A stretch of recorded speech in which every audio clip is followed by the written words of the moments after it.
NeilKrebs. Again, just visiting with a friend from the fitness community. Going to be introducing y'all to Chris Belvan, who I got to run against at Spartan San Antonio. We were staying in the same Airbnb with a bunch of friends and learned that this guy knows his stuff when it comes to 75 hard. Kind of has probably done it a few more times than I, since this is really my first time. And I'm on day 53 at the time of this recording. So I'm really excited to visit with him. And so I just kind of want to Chris, I want to turn it over to you, man. Tell me a little bit about who is Chris Belvan. You've obviously got all kinds of stuff hanging up behind you here for people watching the video. You've got a weight vest, you've got a treadmill, you've got high rocks, trophy flags, you've got medals galore. Man, give me the rundown. Who are you, and tell me about what you do. Yeah, I appreciate it. First off, congratulations on day 53. I know you're probably getting right into the heat of it becoming overwhelming at this point, and do I really want to keep going type stuff. So a little bit about me. My fitness started back in high school, I guess. I was the unathletic person before that, really. And then going into college, I actually walked on to the college football team at the D2 school that I went to. I was on that, played about 2 years before I dropped from injury. So I got a little bit there, but after getting out of school, found OCR around 2011 because of just wanting to go have some fun with some friends at one of their bachelor parties. So that was Spartan introduction in the Midwest Chicago area is where I really got into that. Nice. So I've been doing that. This is now my sport. It's the way that I enjoy fitness. It's a kind of a reward for me as to the work to stay in shape and stay healthy and have some fun with it. Now becoming a father, I've got a 5-year-old and 3-year-old. It's kind of also a way to set an example as to not only staying in shape, but also just like what hard work looks like. So around 2015, because of obstacle course racing, I actually found out about Andy Frisella and First Form because I came from the St. Louis area. That's where I grew up. Where First Form is based. And they were having one of their summer events, Summer Smash. And part of that was to come out to the obstacle course where I was part of the race team for the Battlegrounds in St. Louis at the Cedar Lake Cellars Winery. So they came out and they rented the venue to have all of the people that were in town for the First Form Summer Smash weekend to come out and enjoy a mud run as part of that event to kick it off. And so that's where I met all of the people that are involved in it. And it's really what drove me into Andy Frisella and his original podcast, the MFCEO Project. So I got years of following that just to learn some leadership skills and get involved in with that group, that community. I actually attended, I don't want to get it wrong, but I think 4 or maybe it might be 5 Summer Smashes that I have gone to since that first group. I was kind of jealous that I wasn't able to go to the actual event that year. People like Rob Bailey and Dana Lynn Bailey were there, and they had all this cool stuff going on in the different motorcycle shows and events and concerts and all types of stuff. So just a cool community to get involved in. So I led up through that, and then around the time, the year before COVID started, I think, is whenever Andy developed the program, 75 Hard. So I have seen it from not only, today's look at it, but the reasons why the program was developed by Andy to begin with, and kind of he kicked it off. I wanted to do it that day one when he was trying to get everybody to dive in with him when he started.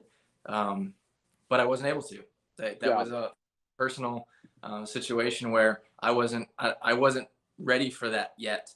I could have been, but I wasn't that person yet. And so I actually attempted it for 2 days, and I was like, yeah, I got other stuff to do. And I didn't stick with it. Couldn't stick with it. So it wasn't until I had a bout of bad performances. It was actually doing the Stadion series with Spartan in 2018, I think was the year. It's on the check the medal. So yeah, it was after the second race of the Stadion series, and I wasn't performing the way I wanted. And so I made a decision that it was time to change some stuff. And I decided to dedicate myself to doing the 75 hard program, because when I first looked at it, I saw it as a way of being committed to that physical piece of it. Right. Lo and behold, there's a lot more to it that comes out of it. But that's the reason why I got into 75 hard, was because I wanted to do well through the rest of the year, with something that I had committed to in the Stadion series. And so I dove it heavily into 75 hard at that point. So it was a few months after it came out is when I actually did it. Wow. So whenever, let me ask you this, because, again, like there's a lot of people who are probably like asking, if they haven't heard of 75 hard, they're saying, well, so what is a 75 hard deal? Right. And for those that don't know, it is 75 days, that are hard, that are 2 workouts a day. And this is, again, in fact, let me just read this straight from the app. That way, the official 75 hard app. The core right? test. Oh yeah. So you have to do two 45-minute workouts. One of them must be outside. You must take a progress picture each day. Now, it doesn't say this on the app, but my understanding is that the workouts must be spaced 3 hours apart. Is that correct? Yeah, that's what they define it as today, yes. Okay. So, and then we mentioned the progress picture. You must read 10 pages of a nonfiction book and drink 1 gallon of water, follow a diet, and have absolutely no cheat meals and no alcohol.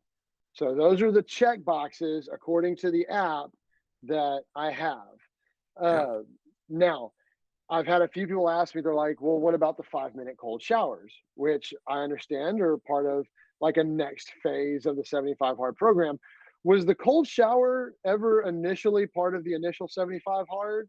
No, it wasn't. And in fact, when he first introduced it, he didn't even explain what would come after 75 hard until he finished 75 hard himself.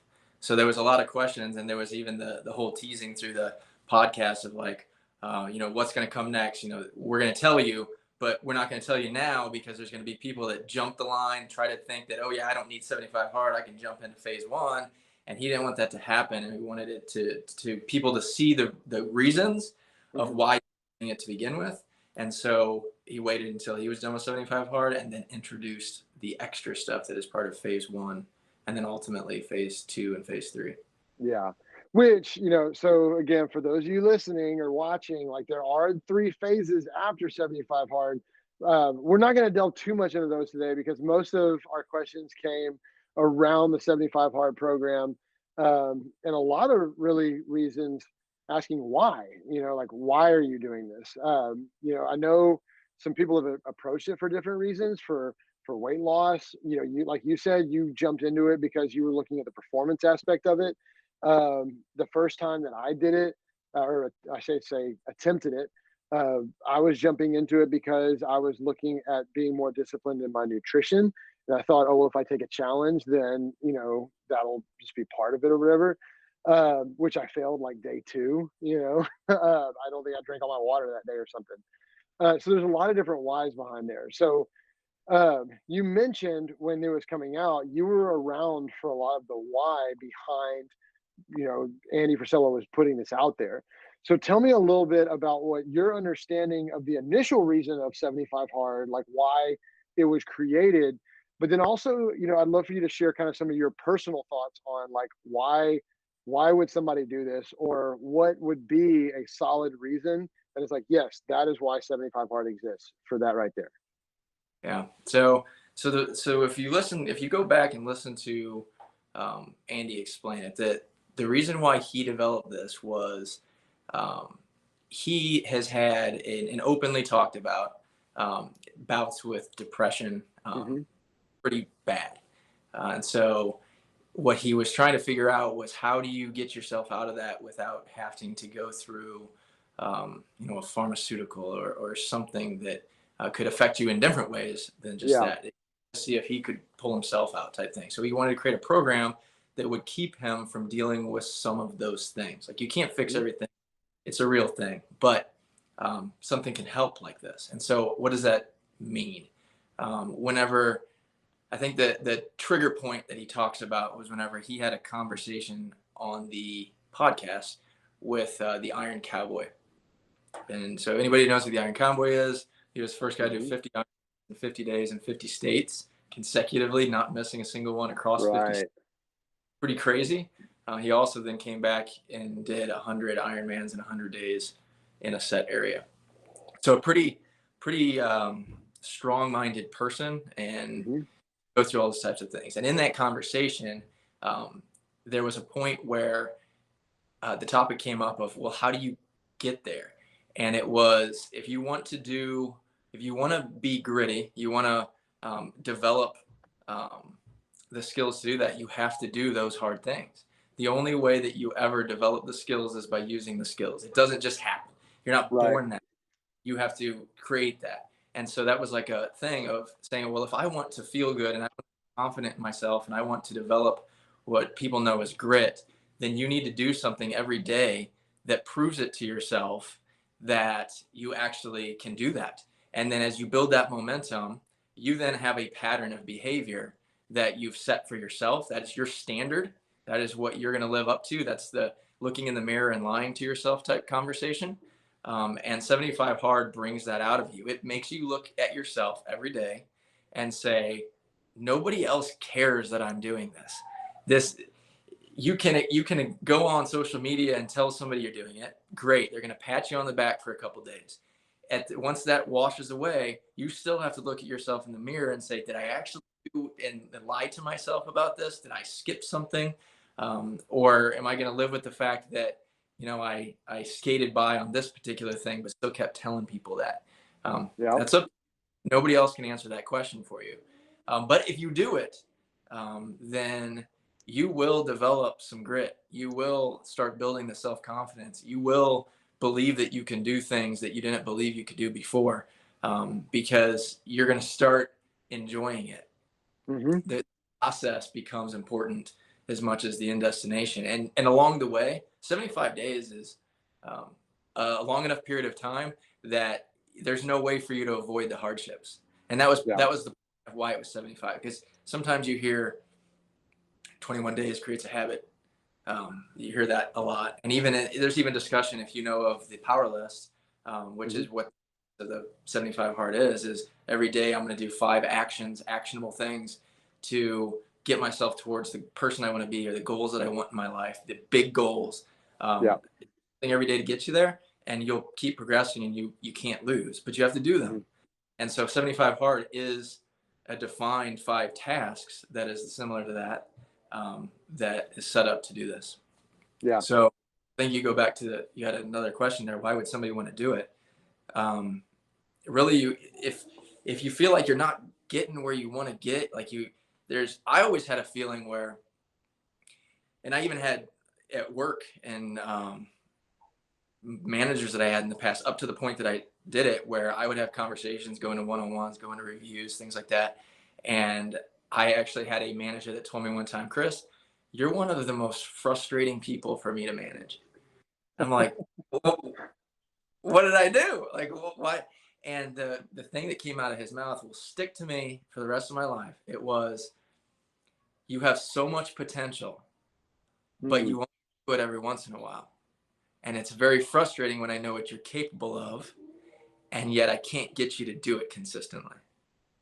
Wow. So whenever I looked back at this whole program and went through it, those things would resonate to me from day to day. And at the time that I was doing the program, I was working the night shift. And everybody has their excuses as to why it's going to be difficult for them to do 75 hard. I was working the night shift, had 2 kids. At the time, probably 1 and 3 is how old they were. So obviously my wife wanted me to be spending time with her, and the kids wanted me to be spending time with them. And so I would do my workouts at like 3 in the morning, 4 in the morning sometimes. And I would do the outdoor one before I went to work. It was a dark, cold, whatever. I had to figure out where to go, whether that was going out to a track in the middle of the night, going down the street, going for a run, whatever it wasn't easy. Yeah. But those moments when you're by yourself and nobody's around is where those conversations kind of roll through your head. And then you can act up, look in the mirror and be like, yeah, not very many people would do that. No. And I can remember it was week 1. It's probably like day 4 or 5, right? And I can't remember like why the day went nuts, but the day just went sideways on me, and it got to be 9:30, 9:45 at night. I still had an outdoor workout to do, and so it's like, all right, well, Start negotiating. Yeah, I mean, and one of the cool things is like I'm kind of doing it with a little bit of a group, not a group that's local to me, but our ambassador Jim, Grit Fitness down in West Columbia. We've got a small Facebook group of kind of a support, like, hey, we're all kind of doing this together. We all started on the same day, and I think a lot of like as many people started. I think there's only about 25% that are left on day 53 right now, and like at the time I was like, I've tried this before, and I had made up my mind going into it. This time, I'm not going to try it. I'm going to do it. And so going into that workout, it's dark outside. Granted, this is like, it's mid-March, so it's not where like the sun's going down, not until like 9, 10 o'clock at night. I mean, it's dark, right? And so getting out there and just getting it done. But the feeling after doing it, even though it's like 10:30 at night and everybody in my house is pretty well asleep, like, I did it. Like, I'm done. Today is checked off, right? Because I had read my 10 pages, I had finished my gallon of water, I had done all the other tasks except for that second workout, which needed to be outdoors. Once it was done, the day was complete. I went to bed knowing I finished the day, I got through the day. And waking up the next morning, I don't think I've ever planned a day better than I did that next morning, because I was like, I am not working out again at 9:30, 10 o'clock at night, And so I'm working out at this time in the morning. I'm making sure I do my next workout at this time in the afternoon. I'm drinking my water. I'm going to be done with my tasks by 8 o'clock so that I can kind of wind the day down and go to bed. And I did. Doesn't mean I haven't had hard days since then. We were just talking before we jumped on and started recording about last night. It was a hard night. We had some chaos and some craziness in our house. But luckily, because of the way that we planned our day, I got all my stuff done early. I think I maybe had like 8 ounces or 16 ounces of water left, at 10 o'clock at night, just because of everything we had been dealing with. But that was easy to put down real quick and then go to bed. So again, like it can be tough. You have to go into it knowing, not I'm going to try this, I'm going to do this, right? So what have you noticed is the biggest thing that causes people to fail, or what's your opinion on that? And while you answer that, I'm going to take the one thing that's caught me by surprise some days, and I'm going to take a drink of water. Let's see what the toughest one was for you. Man, the things, I mean, when it really comes down to it, I think that everybody is susceptible to each one of the tasks. I don't think there's anybody that is just like, well, I'll never. That's the one thing that no matter what happens, like, I'm never going to fail that, because the day gets away from you. You're getting ready to jump into bed and you're like, oh, I've got to go take my progress picture. And had that happen. Yeah. I mean, most likely that's going to happen to you at least a few times during the 75 hard. But if you plan it and it becomes a normal thing where you just get up and take it, then it's not that big of a deal. I think that the nutrition is typically the thing that gets people, and it's because it's so inconvenient at times. And over the course of 75 days, you're going to travel, you're going to have friends that you're visiting, you're going to get invited out to eat at different restaurants that might be difficult. And people typically are not comfortable being uncomfortable. And so it will eat what is available and make some excuse as to themselves, because they probably, in a lot of cases, people just don't say anything about it. I've literally watched people that I know are going through 75 hard eat something that I'm just like, you either don't understand what you're trying to do, your program, or when you did this, like you just didn't you didn't define it well for yourself. Like Mm-hmm. the nutrition thing is to move yourself forward and then Right. have yourself that you're going to follow through on whatever that thing. So the diets look different. Everybody's going to Yeah. have not prescribed. Some people think that that's the case. It's not. You get to define it, but whatever you define it as should be something that actually is progressing you forward. So yeah, it can't, like you said, one of the rules is you can't have a cheat meal. Well, you can't be eating a dessert and saying, well, it fits my macros. Yeah, well, come on, man. Yeah. Yeah. That is, Again, because it's not so much about the what's the word we're looking for? Like you said, meeting those macros, or just having a definition that's also kind of loosely defined. you to do to make it easy, Yeah. and it's Yeah. not easy. Yeah. I mean, honestly, like, and somebody asked me the other day, or somebody said, like, oh yeah, Neil's on a diet, and they were like, why does Neil need to be on a diet? The dude's like, 15% body fat or something. Like, why does he need to be on a diet?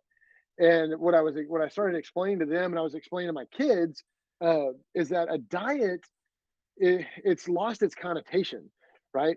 So when people hear diet, they think, oh, restrictive eating, and you can only eat very specific things, right? Which maybe, but at the same time, like, what is a cow's diet? Like, it eats grass, right? Is the cow on a diet? No, it has a diet, right? That's what it eats. A diet is nothing more than what we consume. You can have a fast food diet, right? If you just eat fast food, that's your diet. Now, is it healthy? Absolutely not. Is crash dieting healthy? It depends on who you talk to, right? So all these diet terms that get thrown around, they're huge. So I was really excited to hear that in the 75 hard, you can kind of define what your diet's going to be. And again, like you said, with the understanding that it's going to move the needle forward with whatever you're doing. One of the things I always struggled with was the bread products, basically. Right. Whether it was the cinnamon rolls that the kids were having like on Wednesday mornings, whether it was cereal Pop Tarts that were in the not anymore, but were in the pantry because of our kids, sandwiches, pizza, like all these different things. And I have autoimmune, and so I also, like, I've never really restricted my gluten intake. And so this was the first time that, like, in my diet, I basically said, look, like, I am cutting out all processed grains. I'm not eating processed grains. That is going to be part of it. In addition to that, I'm limiting myself to like 1 cup of coffee with my creamers and everything in it. Yes, there's going to be some added sugar, but normally I would have like 3 or 4, right? So I'm going to Right. cut that back to like 1.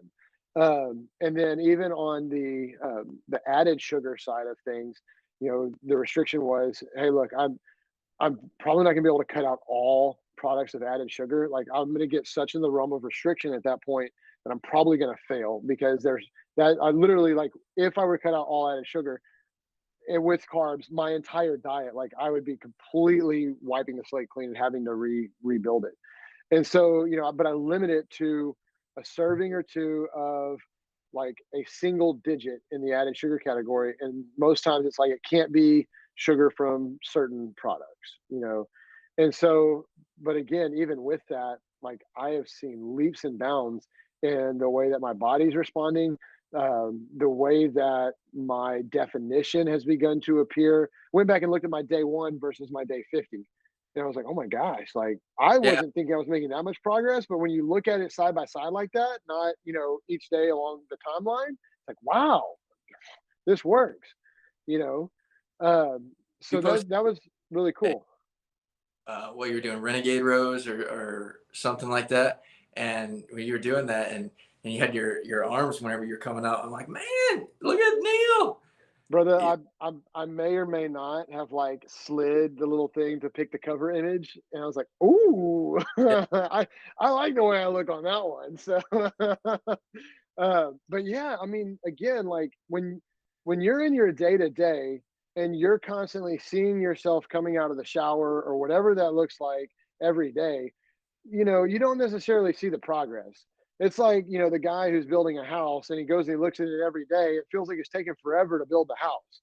But the guy that just goes out on day one and sees them breaking ground and then goes out a few months later and they've pretty well got a house built, like, wow, that was fast, right? Because you've got two different images to compare. And it's the same thing with this 75 hard and with the diet. It's been really cool to go back and look with the progress pictures, like comparing that day one to day 50. And, I need to reach out to Kenny over at Grit and say, like, hey, dude, can we do like a photo shoot on day 75? Like, I feel like I'm going to be looking good. Like, I want to capture this. So, There's okay. there's two that I've got there. So the one is I would still challenge you, and I would say whenever you get through 75 hard and even maybe into one of the phases, if you choose to go that, assuming you are going to do, but if not, that's fine. So you mentioned the added sugars. Right now, it seems like a shock reducing it, but in the next progression, I would challenge you to try to get rid of that, because that's still a little bit of like that mental game of, you didn't trust yourself to say, I can take that out. Now you've got, like, you have your autoimmune. I don't know your details there, Yeah. but so everybody's got some things like that they personally have to account for. Yeah. But when it's down to it, it's still a mental game. Mm-hmm. And some of those things, like, you think you can't do without of it, but you'd be surprised what you're capable of. So Yeah. as you choose to either do 75 hard again or you progress into the phases, I would challenge you to adjust that whenever you set your new nutrition plan. But something that I noticed is because of the new, so a lot of people are like, there's no way that you can recover. I think this is actually one of the questions, that you can recover doing that many workouts. That's unhealthy. And a lot of trainers, personal trainers, whatever, will tell you that's unsustainable because there's so much working out. A normal person can't do that. But what I saw was when I changed my nutrition, I went a long period of time in the OCR world where I was constantly dealing with nagging injuries. I had my knee was messed up for a while with like knee tendonitis. My shoulder, I've had shoulder repair on the labrum in my shoulder, and I've had issues with that. I had hip issues from screwing up some stuff on single-sided deadlift things that I jacked my hip up. Lots of different things. But when I went into 75 hard and cleaned up my diet and had the consistent workouts, that was the only time that I could remember up to that point that I went injury free for that much time. Yep.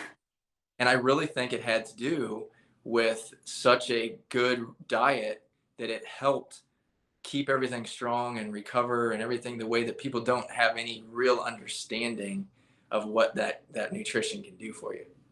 And that, Absolutely. I think, that's part of the reason why it was in to begin with. The other side of it is you got to go all the way back to the mindset of this program was created about how do I get my belief in myself, my momentum, so I don't have a depression issue.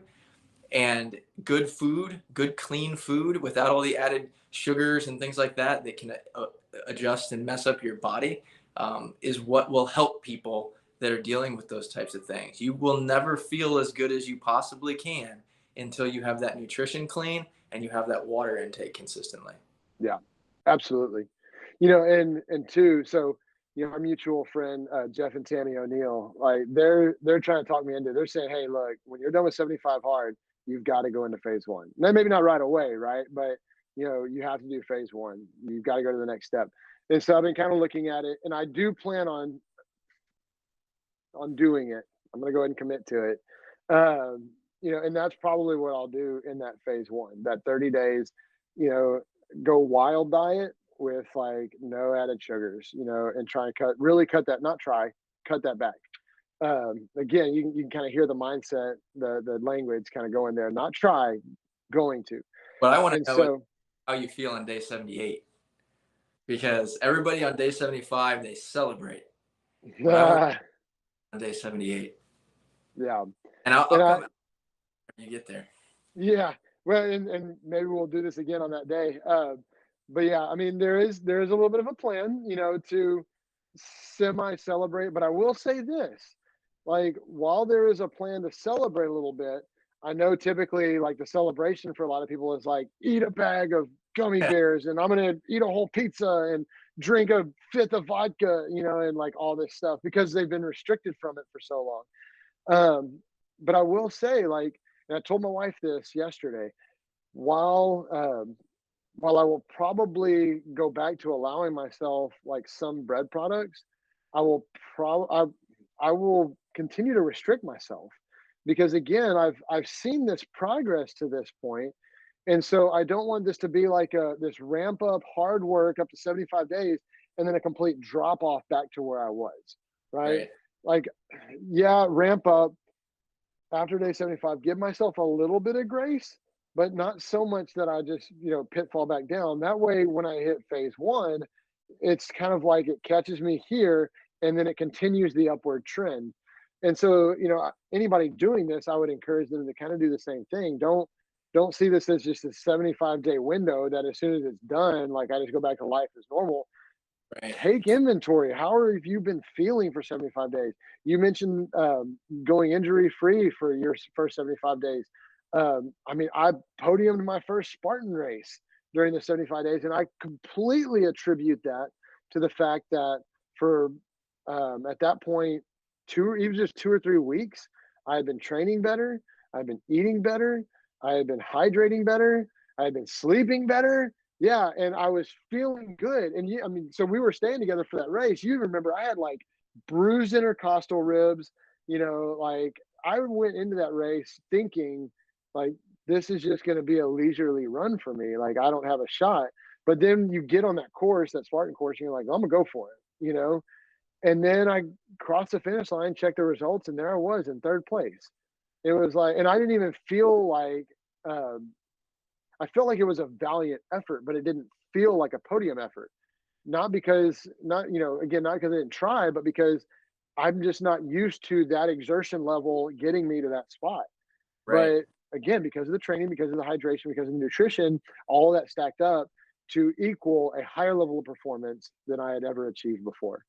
And so, again, I don't want to go back to always placing fourth, fifth, or sixth, with my best effort because everything isn't lining up. I want a podium again, you know? So I want to continue these results. So again, yeah, like you said, day 78, there probably will be a little bit of like, yeah, I ate a little bit, I had a drink or two with some friends, but I can guarantee you it's not going to be, what it used to be. So, well, man, tell me. So, one of the other questions, we'll dive into some of those. One of the other questions that came across on Instagram, um, would you recommend just anybody doing 75 hard? And so let's, I like to go with the kind of the extremes.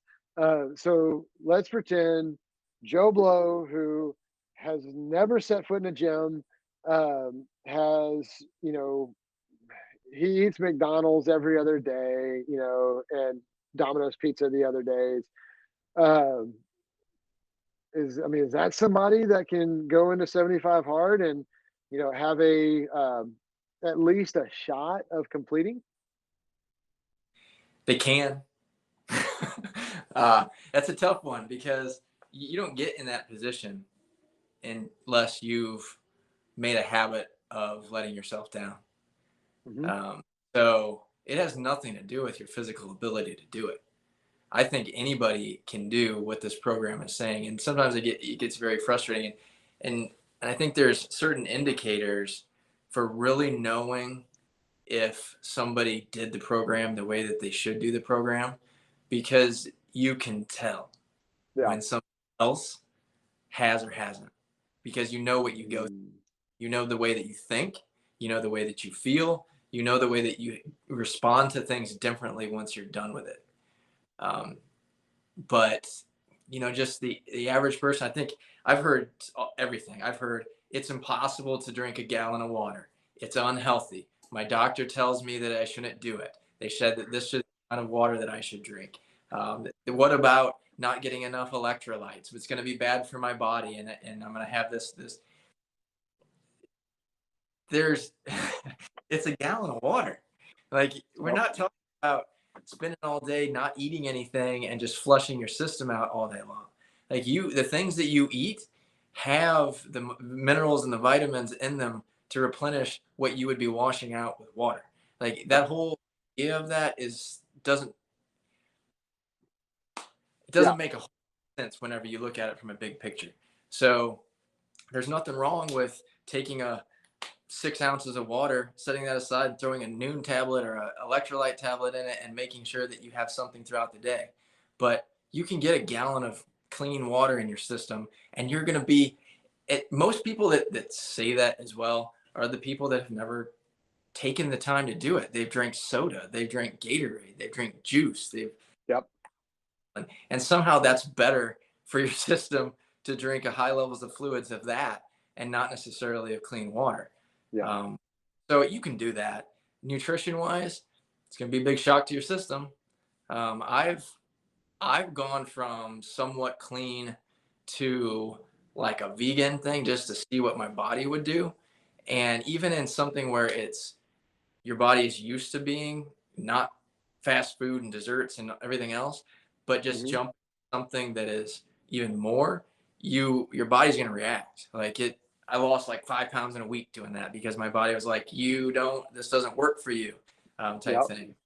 And so, yeah, people that are far on one end of the scale are going to have drastic impacts and different feelings. And most likely, if that mindset is baked into you to quit, to give up, then you're probably going to bail whenever you deal with that. But you don't have to. Everybody is capable of saying, no, I'm going to go another day. I'm going to go another day. It's one day at a time. And so you'll hear or see the win the day is a often piece of what Andy teaches. So if you do your 5 actions, whether it's the powerless stuff or it's the 75 hard stuff, all you got to do is 5 things. You do 5 things a day, and then everything else, it will take care of itself. You do the important tasks, and everything gets better. You're going to be a better friend. You're going to be a better spouse or partner. You're going to be a better parent. You're going to be a better coworker. You're going to be better to yourself because you're healthier and you're happier and you're able to move and you feel good about yourself, all these things. So it really comes down to the mindset of whether or not you're going to do it. Everybody's capable of it. Absolutely. Well, and I think that's one of the things that I learned. It was probably in the second week between day 10 and 14, where I really began to accept the fact that this is so much less a physical challenge and so much more a mental challenge. When you're having to think through your day, when am I going to work out? What am I going to eat? I need to make sure I remember to drink my water, which, you're going to see me sipping a little more because I'm at 10 a.m. on here, and it's obviously not 10 a.m. right now. It's 3 p.m. for anybody watching this later on. So I've got a little ways to go. I've slacked on that today just due to some craziness, but it really is a mindset thing. And because one of the things that was interesting too, I started out with my 10 pages of reading, right? I remember in the first 2 to 3 weeks looking at, okay, like I'm starting to read. I stopped at this section right here, right? In the middle of this page, because that was a good stopping point, right? And this is page 55, right? So if I read to page 54, then I'm good, right? And so I would read, and I get to page 54, and there were moments where not 54, 64, my 10 pages, and like on page 64, there was like 2 sentences at the top, and then it started a new section that went 2 pages more. And I can remember like thinking to myself, like, I mean, technically I'm on page 64, but did I really read full 10 page? Kind of making like in the beginning, making those little kind of excuses a little bit. But still going ahead, and it's like, well, I don't want to fail. And I don't want to find out like on day 63, or 65 that didn't count. So really technically I failed back on day 10 or whatever. And so I read the extra pages. And what's interesting is now I don't just read 10 pages. Like I have a 30-minute window in the morning that when I wake up, like I kind of get up, get my coffee and all that. And I sit down at the table and I'm disappointed when my 30-minute window is up because I want to keep reading, because I've found books that are moving the needle forward for me in that mindset area whether it is leadership, whether it is business, whether it is self-development or whatever. Like, I don't want to stop reading because things are breaking loose. Things are happening for me that, from the program, from the reading and all of that. And so it's incredible to see just the mindset shift that I've had. And so I 100% second what you said about this being a mindset thing.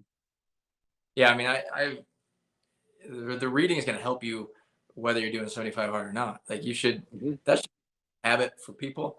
I'm not a fast reader. That was probably one of the harder things for me, especially if I would forget to do it and I'd have to do it before I went to sleep.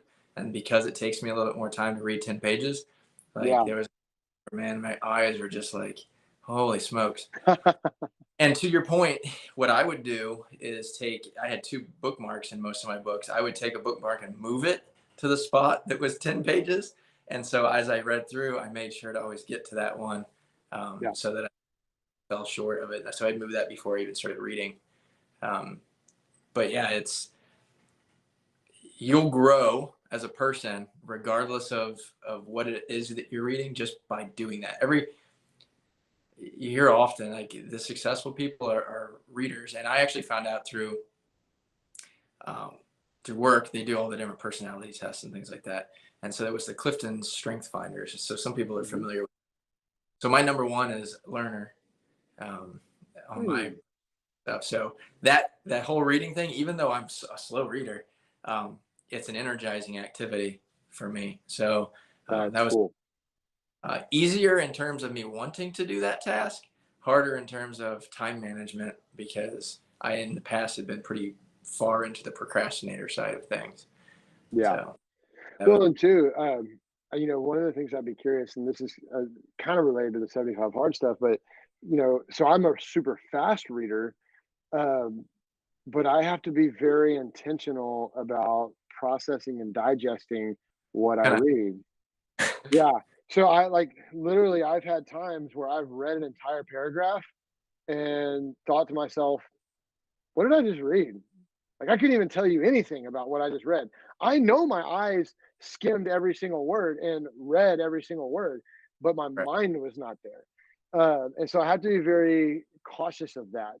And so I'd be willing to bet that while you may be a slower reader, I bet you comprehend and you process a lot of what you read better than a lot of people do that may read even faster. Yeah, there's stuff, and I mean, you can probably even tell by some things I talk about, like I reference, like how stuff like that sticks with me and kind of I can recall it. But yeah, it takes me forever.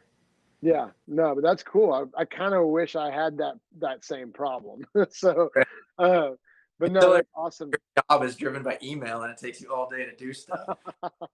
That would be tough. And 2, I pulled this up and I wrote this down. This is kind of what you were talking about earlier. You mentioned, listening to the podcast that Andy Frisella has. So I just wanted to kind of throw this note out there. And whenever we post this and do some show notes and that, I'll put this link in there as well. But you had sent us, me and a couple other people, the episode 208 of the Real AF with Andy Frisella. That's where he combined the 75 Hard and the Live Hard podcasts in order to kind of go through that program. So anybody wanting to kind of learn more about this program and hear Andy Frisella, the founder of 75 Hard, founder of First Form, and that talk about it, episode 208 on his podcast. And so now you and I have officially paid our dues for the podcast of sharing it, which he always talks about on his podcast. So now I'm trying to remember. I'm going to open my Instagram real quick because I know we had several questions. We've addressed a lot of them thus far, but I want to make sure we hit everybody's. I had somebody's question directly, I think. Let's see. We talked about, do we recommend anyone taking it on? Yeah. We talked about the why, right? Well, somebody asked me specifically why I was doing 75 hard, and I'll mention that here in just a second. But yeah, I mean, we've pretty well talked about all of them. I mean, really, my why was, again, it was around discipline. Like, I'm going through some coaching right now, and one of the things that I've completely discovered, and I've told my wife before, like, I felt like life was just out of control. I there were things that I wasn't paying attention to that were causing us to get in trouble, whether it was financially or things like that. And I just didn't want to pay attention to it because it's stressful, right? It's just like working out. If you think working out is stressful, you avoid it. You're like, I got other things I need to do, right? And what's interesting is the 75 hard program, kind of coupled with some of the coaching that's helping me point out some of the weaknesses in my life and my areas I'm not paying attention to. Um, I mean, like I told my wife Dora last night as we were walking outside, I feel in control again. Like Yes. I feel like I'm running my life now, Correct. versus life running me. And so this whole thing, and it's 53 days. What's 53 days? And it's going to be 75 when I'm done. What is that? You know, it's not even a third of a year, right? But to take that 75 days and turn around and come out of it with this understanding of this is what I need to do to be more disciplined. This is what it takes to get there, and this is what I'm capable of. It's a whole mindset shift. And so to kind of answer that question for the person who sent that in, my why was I wanted structure back in my life, and I wasn't going to be able to do that on my own. I needed a program with guidelines and things like that. So here, I have a question for you because of that. So have you noticed any change in the way that you feel about remarks that other people make about the challenges in their life? Um, I can't say I have specifically, just because this is gonna sound bad. I don't I don't have a lot of room for complainers. I mean, obviously we all have challenges, and there's a few people that I talk to on a regular basis that they really are going through some crap, right? But yeah, I mean, I kind of know where you're going with that question, and there are people who are like, I just, man, I'm just so busy. But it's like, I see you're on social media like 5 hours a day, like, what do you mean you're busy? It really kind of takes some of the things, even that I looked at prior to doing it, and said, like, oh, I don't have time for that. Yeah, you do. It's Yeah. just, what are you prioritizing? Right? Like, Right. what are you giving your attention to? One of the things I started doing 2 weeks ago was actually taking a time inventory. I have an app that when I start doing something, like I click, okay, start timer on this, right? And when I switch to a new task that has to do with work or fitness or whatever, I switch to that. And so I can go back and look over the course of the past week and see where I spent my time, what I spent my time on, and make adjustments as necessary. If anybody ever wants to figure out where their time's going, iPhones I know have it, and I bet Androids do too. Go look under your settings under battery, and it'll tell you how much time you spent in each app if you have it turned on. I know people who have turned that off It's because they're like, I don't want to know, you know. So if you want to know where you can get some time back in your day, go check that out. ugly. Yeah. So, but I imagine, as in depth as you've gotten, I bet you hear some complaints sometime that you're just like, My tolerance. um, And yeah, I already like sounds bad, but I'm not a very empathetic person. Just naturally, like I can, like if people get to know me and they're like good friends with me. Like I care a lot about people, but yeah, I also am just like you could be so much more than what you are, and like I yeah, know like how much I'm leaving on the table a lot of times, and what I'm doing with the time that I've got. I'm like, you just, it's just an excuse. It's just an yeah, excuse. Um, you owe it to yourself to stop that crap yeah, and to go things that you're capable of. And this is a way to do that for sure. Is yeah. to side of you is through this program.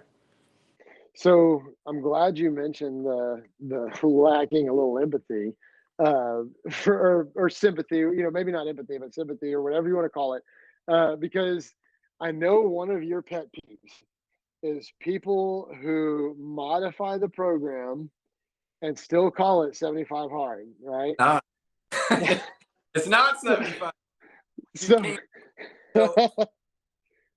I'm gonna turn you loose for a second. I'm gonna turn you loose. Let's hear it. Let's go. Let's go. Look, so when it comes down to it, I think the analogy that's used often on the podcast is you can't join an Ironman during the run and say that you completed an Ironman. You can't go run a 5K and tell people you ran a marathon. You didn't. And there's a lot of little tweaks that it's like, oh, well, like I'm still getting this, I'm still doing that, I'm still I did 20 minutes of a workout and was sitting over and talking to somebody in another area of the gym for 15 minutes, and I came back over and did the rest of my 25 minutes. You didn't do your 45-minute workout. Sorry. I know it hurts to admit that to yourself, but you didn't do it. And ultimately, like, even whenever I tell people that, I don't care that you didn't do it. I'm trying to tell you that by somebody who has done it, you are only hurting yourself.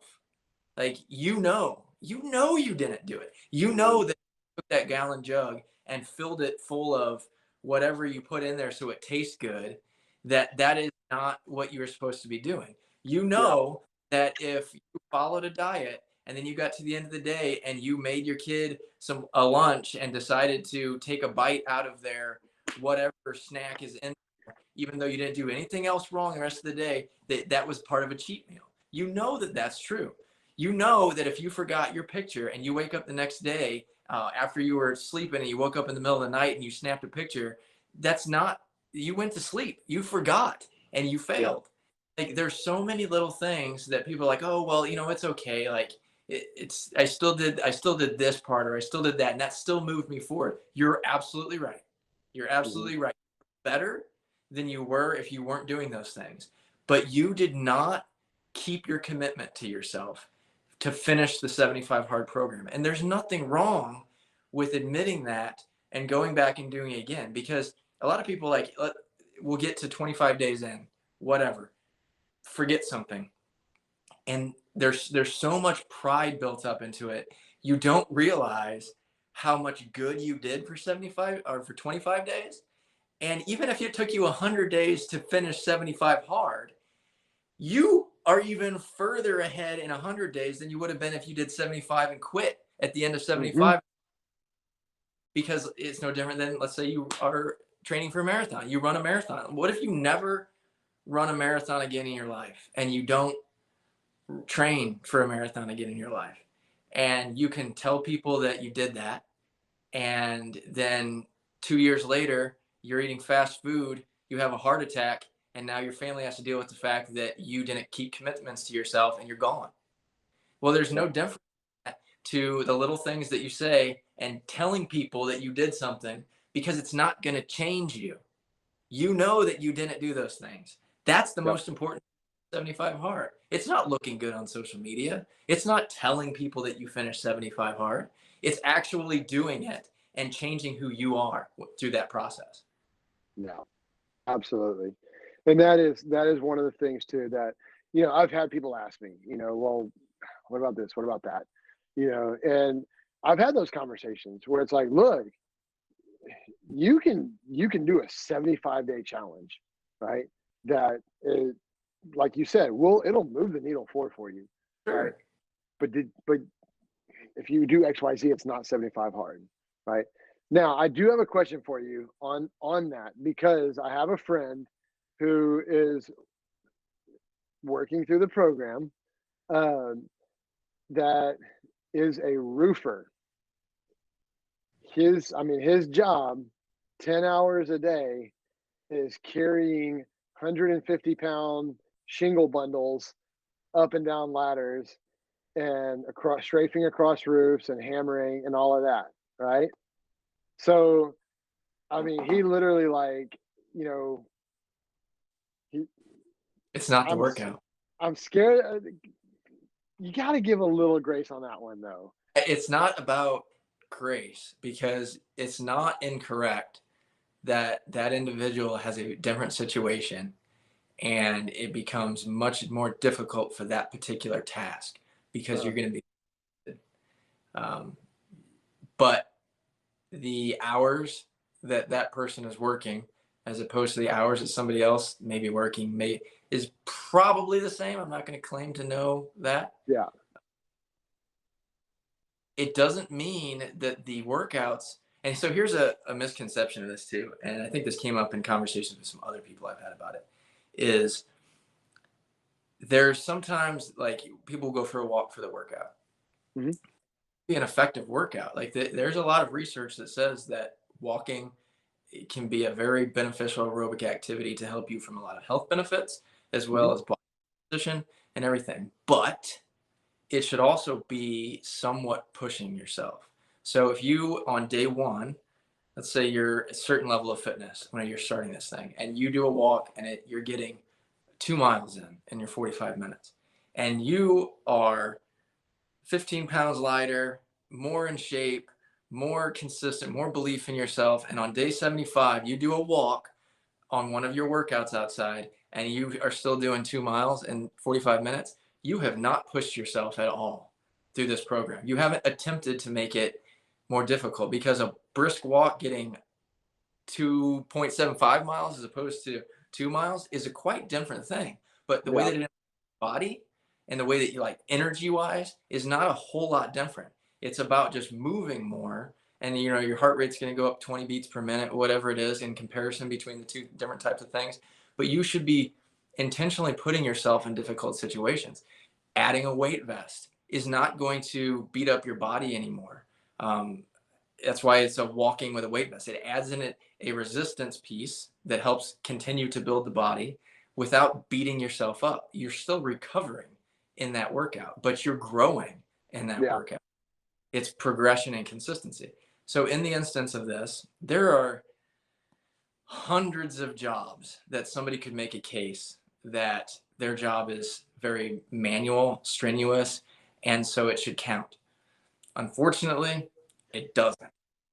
The whole point is that you are doing time management. You are doing something that is difficult and keeping that commitment to yourself.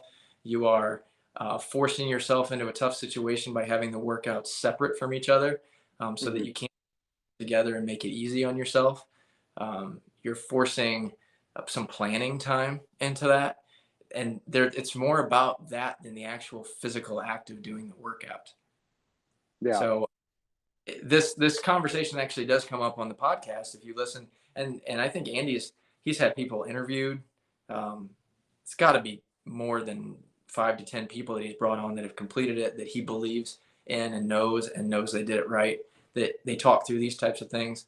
The podcasts themselves where he explains it, he talks through some of these things. People talk about, well, I cut my grass in a weight vest or something. Were you going to cut your grass if you weren't doing 75 hard? You were. Yeah. It's not one of the intentional things. It needs to be focused. At that time, what your purpose should be is getting a workout in, not something else. Then that's, I think, defines it, is what are you doing intentionally at that point? 45 minutes, you're working on your body. Later in the day, different time, 45 minutes, you're working on your body. You're moving yourself forward in that aspect, and you're keeping that commitment. That's what I find it. That makes complete sense, though.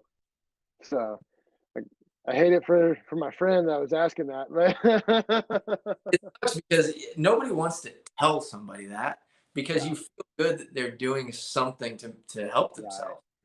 But you got to do it right if you want to get the benefit out of it. Everybody else, I don't care if you do it. I personally don't care. Well, it's like you said too.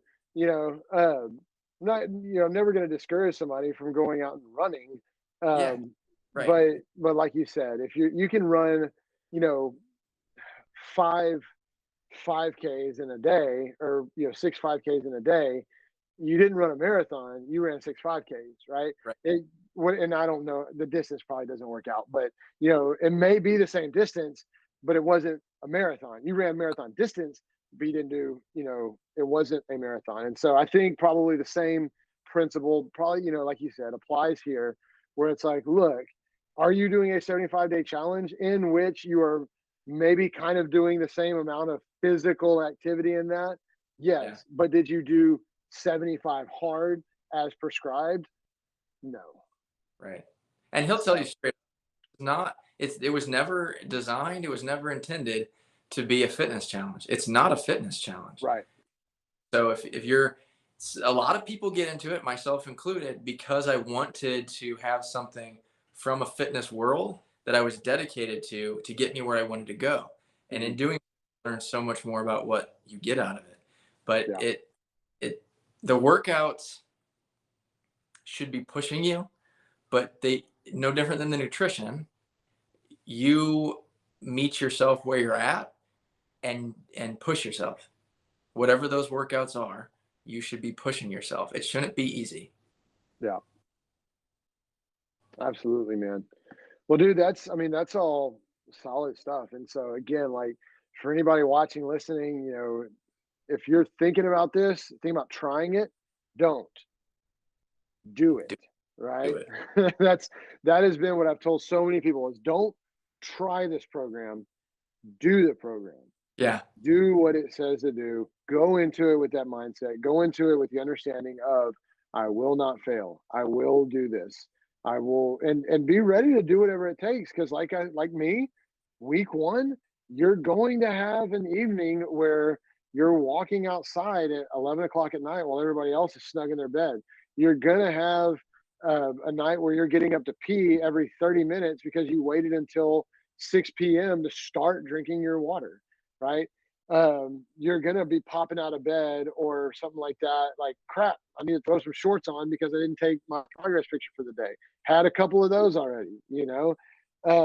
And so again, I think this is a great mental discipline style challenge. I've definitely seen growth from it, and I look forward to kind of recapping my journey with it. I'll probably talk about some of the things that have been challenging, but man, I think this has been great. I appreciate you sharing your knowledge. Yeah, absolutely. It's been a lot of So, fun. absolutely, dude. And again, maybe before I go into phase one or after phase one, or maybe like you said, maybe on day 78, we'll hop on a short call or something and talk about like, okay, I think how far.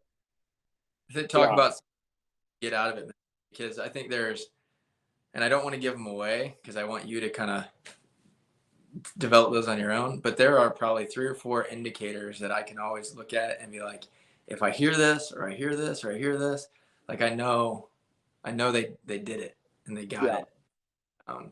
And I can probably, I know 100+ people personally in my network, whether that's social media or friends, that have done the program, and I know probably 10 that I believe. Yeah. So, wow. That's, well, shoot, I hope I get it right. so far, hey, I'm not saying that about you. So far, I mean, you're. I told you about the added sugar stuff, but hey, you got your nutrition. Stick to that. Stick to it. Don't let yourself slip off of your plan. Yeah, for sure, man. So one last request, because you mentioned you've been to it a few times, and I've had a few friends that have gone. Man, the next time Summer Smash comes around, and you're like, "Hey, like we're going, we got a group going." Like, I want an invite because I've seen pictures, I've seen video. It looks like a blast. It sells out in 30 seconds. Oh. There's an email that goes out telling you when it is. They put it on their social media. They'll do some free ticket giveaways. They do all these different things. But at that time clock, there's a website they set up, and that clock is running. And when that thing stops at 0, it's 30 seconds. You've got to have your credit card information saved. You got to have all this stuff in your browser because it's gone. It's gone. And it's worth every penny. Like even what they do charge, I think it was like $125 when they started. They're up to, I think, about $200 and something for a ticket now. But just the goodie bag that you get from First Form, like all the personalized stuff with your name, like embroidered or tagged or whatever, on nice quality apparel and bags and new product releases, flavors for the different supplements and stuff they have. That alone is more than what the price of the ticket is. And then last year they had Nelly performing, Steve Aoki, Flow Rider. So they had a concert with those 3 there. They had the whole festival.